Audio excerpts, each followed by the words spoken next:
In this video, we are going to learn about Thomas Hobbes' political theory. So we will start with the introduction of Thomas Hobbes. So basically, who was Thomas Hobbes? So Thomas Hobbes was a person belonged to England. He born prematurely. That means before 9 months in biological terms. And the reason behind it because there was a time there was an attack by Spanish Armada. This was a fleet, a naval fleet of 130 ships from Spain who was going to invade England, and it led to a huge destruction. There were total chaos in the society. There were fear of death. Life was on the brink. So that's why there were total fear spread throughout the England at that time. But ultimately, England won that attack, won that battle. But this put a great influence or a great impact on Hobbes' psychological mind, and that is why his theory, whatever he proposed, whatever political theory he proposed, was a little bit pessimistic in nature, pessimistic about human nature. That means when we'll discuss further, we will discuss about Hobbes discussing about human nature and discussing about state of nature and social contract. So we will see some dark side of human nature, where Hobbes talked about human being a self-interested and self-regarding person, always seeking for pleasure and avoiding pain. That's why he considered man a very individualistic person and an anti-social person, a utilitarian. This is a utilitarian psychology given by Thomas Hobbes. So all these things are going to be discussed in high detail. We will discuss this further. But first of all, let me give you the contemporary time, what was happening in that particular time period to which Hobbes belonged. And that is why, and what was the reason behind his pessimistic view of human nature. This is also a criticism of Hobbes' human nature. That means Hobbes, the theory of human nature given by Hobbes, it was criticized as being a pessimistic nature of human. So, what was the time period at that particular moment, at that particular England? So, basically, it was the time period when the monarch, the king, different king started to separating himself from the Roman Catholic Church. So, at that time period, Catholic Church was were a prime authority. It has a very dominant position in the society, and kings were given the title entitlement of divine having divine rights. That means they are son of God, and God sent them to rule over the people. So this was the concept at that time. But over the time, during I think 1641 or 1642, king started to removing themselves, starting to separating themselves from the Catholic Roman Catholic Church authority, or you can say Pope domination, or papal domination. Basically, the reason behind it, the atrocities and the control, the stringent control by Catholic Church. And then what happened when different king started to separating himself, they started to making a specific territory and collecting their subjects to rule over them. That means collecting their citizens to rule over them, and they started to establish a nation state. I think you have heard about Westphalian Treaty of 1648, when different city states come together, and many nation state in Europe were created. So that's a different topic. When we will discuss about realist view of international politics, we will discuss about that. But here, so what happened that when rulers, or you can say when monarchs, started to separating themselves from the papal dominance or papal authority, there were war erupted between Catholics and Protestants. These kings and the supporters of the kings were given a name of Protestants. So it becomes a civil war. It take a form of civil war in the England. But over the time, when this Reformation period, this conflict between Catholic Church and Protestant were given a name. That means this is a Reformation period.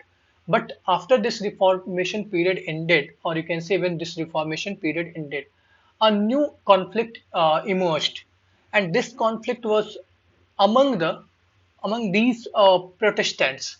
That means few people in those Protestants were started to support a parliamentary form of authority, parliamentary form of government, and some were supporting the ruler, some supporting the monarch. So this conflict changed into the conflict between royalists who were supporting the government, sorry, who were supporting the king, and the Puritans who were supporting the parliament. So this became Puritan Revolution. It named as Puritan Revolution in that time period.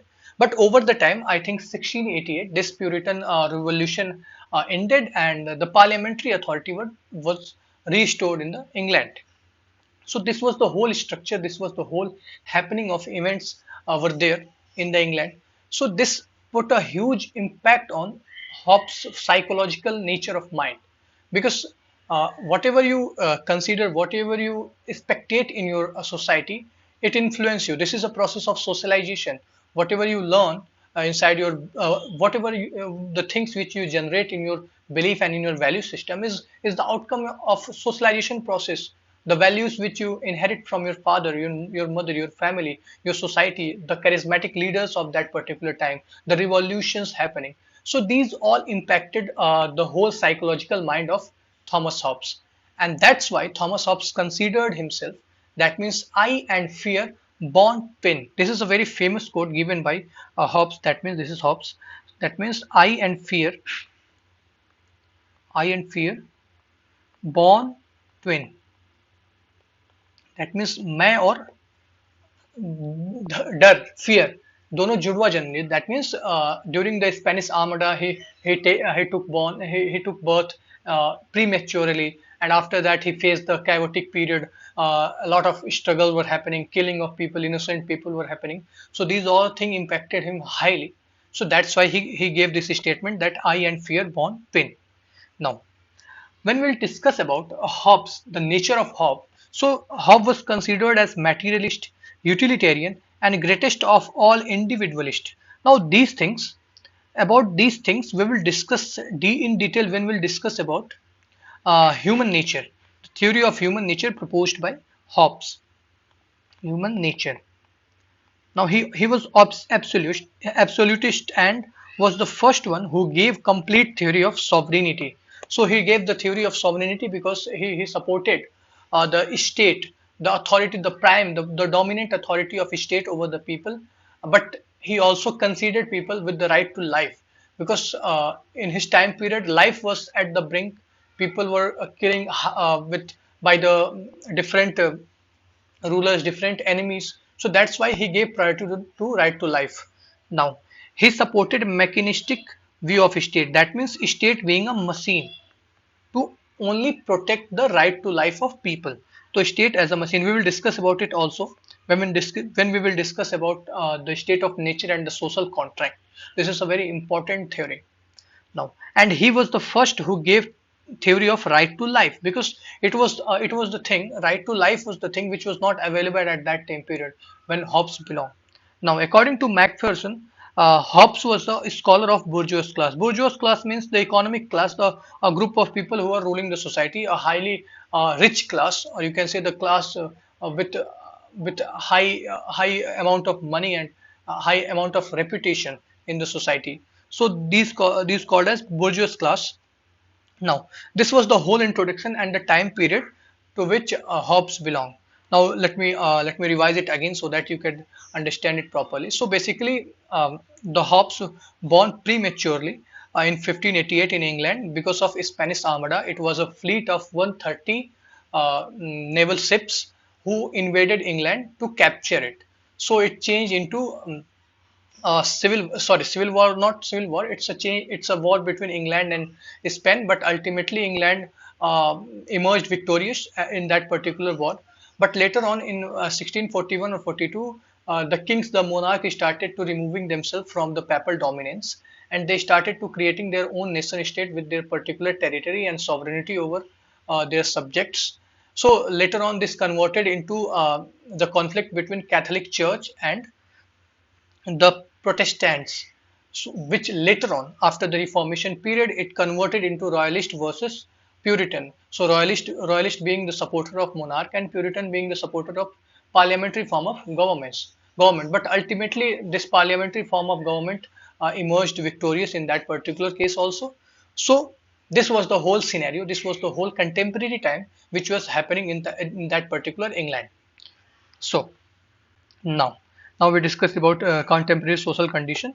So it was time of fear and chaos. It was the time period of Reformation when European monarchs started to free themselves from papal domination, which soon changed into Catholic versus Protestant, which thereby converted into European civil war. But post-Reformation period faced the new struggle between Royalist supporting king and Puritan supporting parliament. But this tussle ended with glorious revolution. This is revolution of 1688, when Parliament asserted its authority in modern constitutional government established in England. So I discussed about this whole thing. Now, it was the time of scientific revolution because this was the time when Galileo and the thinkers like Copernicus emerged. Galileo was highly influenced by Copernicus. We will discuss about it also because Hobbes was the person who was highly influenced by the Galileo's physical explanation of materialist explanation of physical nature. Now we will discuss about this also. That means what is the meaning of materialist explanation of physical nature. Now materialism means what? Materialism means what? Whatever the things which you can sense by your sensory organs. That means which you can touch, which you can smell, which you can see. So these are sensory things. These are materialist things. These are not ideal things. So the explanation which was given by Galileo. First of all, we will discuss about, first of all, what was the explanation given by Galileo.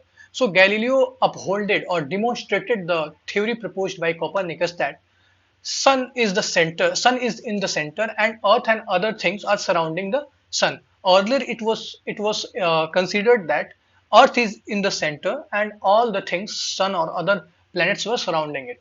But Copernicus proposed this theory in that period, and he paid the price of it because it was the time period when divine right were upholded highly.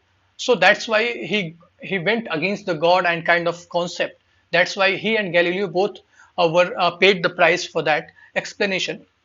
But what was Galileo's explanation was that everything in this world is made up of particle in motion, or you can say body and motion. That means there are particles.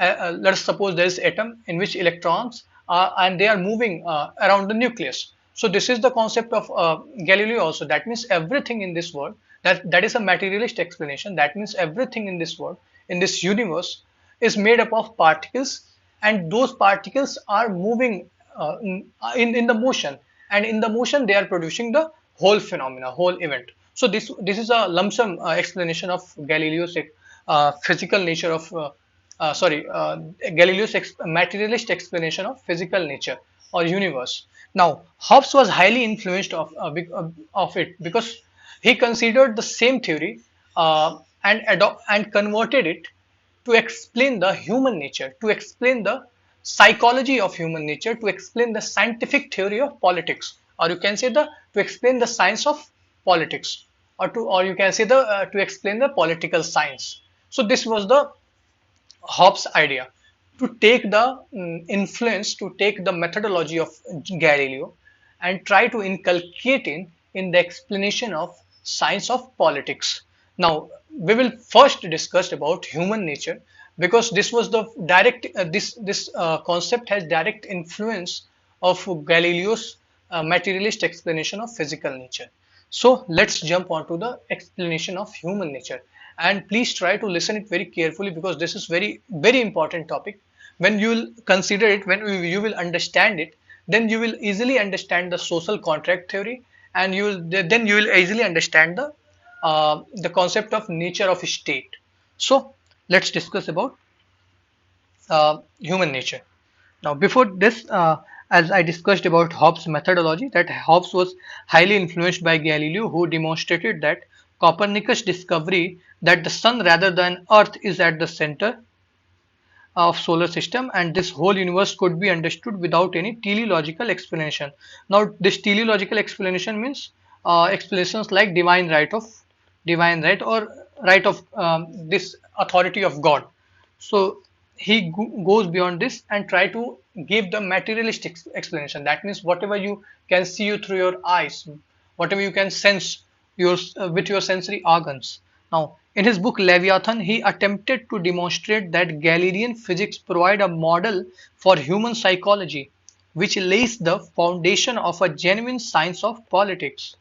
So I discussed about it. That means he tried to inculcate the values, the theory proposed by Galileo into the explanation of human psychology and the science of politics.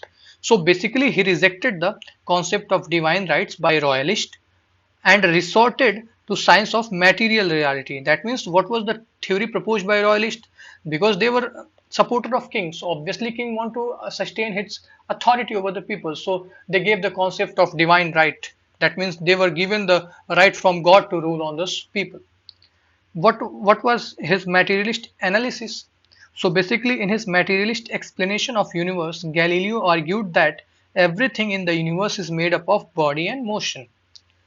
This is Hobbes version. So how Hobbes adopted the Galileo's explanation? So how, according to Hobbes, body and motion are there in each and everything, and it provide a common denominator in creation of scientific theory of politics.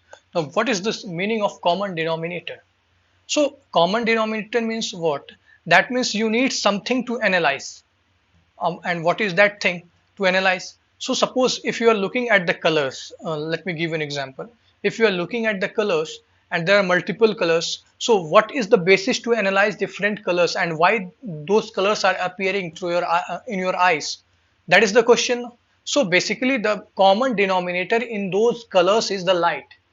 The different wavelength of light are getting through the particles and different type of colors are emerging. So the common denominator in those colors are the light, the sunlight, which emerging in the form of the different colors. So similarly, he tried to explain this body and motion as the common denominator in each and every theories which he explained.